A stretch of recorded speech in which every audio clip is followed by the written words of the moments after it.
हे everyone, welcome to my channel, जेथे आपण नवीन आणि आरोग्यदायी पाककृती शिकतो।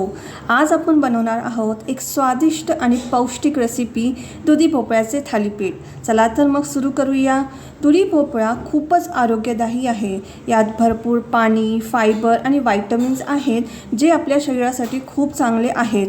तर पहिले आपण दुधी भोपळा किसून घेऊया आणि व्हेरी इम्पॉर्टंट, दुधी भोपळ्याचे पाणी काढू नका, यामुळे आपल्या थालीपीठला मस्त मऊपणा येईल। याचबरोबर आपल्याला लागणार आहे अजवाइन, जिंजर गार्लिक पेस्ट, हळद, रेड चिली पावडर आणि चवीनुसार मीठ।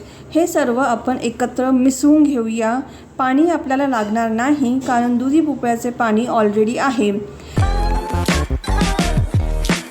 आपण 2 चमचे बेसन घालूया आणि एक थिक कन्सिस्टन्सीचे बॅटर होईपर्यंत आपण हे मिक्स करून घेऊया।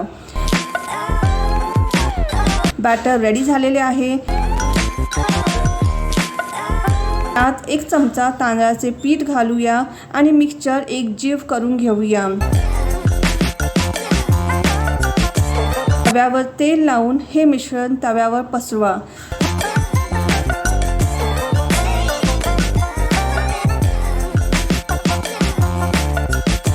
थालीपीठ खरपूस होईपर्यंत एक बाजू भाजून घ्या आणि सेम प्रोसिजर सेकंड साइडला रिपीट करा।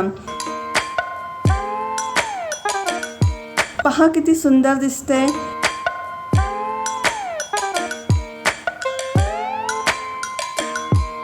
आणि हे तयार आहे गरमागरम पौष्टिक आणि चविष्ट दुधी भोपळ्याचे थालीपीठ। तुम्ही हे थालीपीठ लोण्यासोबत, दही किंवा केचपसोबत सर्व करू शकता। ही रेसिपी नक्की करून पहा। मुलांना ही नक्की वेगळी आणि चविष्ट रेसिपी आवडेल। रेसिपी आवडली तर चॅनलला सबस्क्राईब आणि लाईक करा। पुन्हा भेटूया with more such interesting recipe.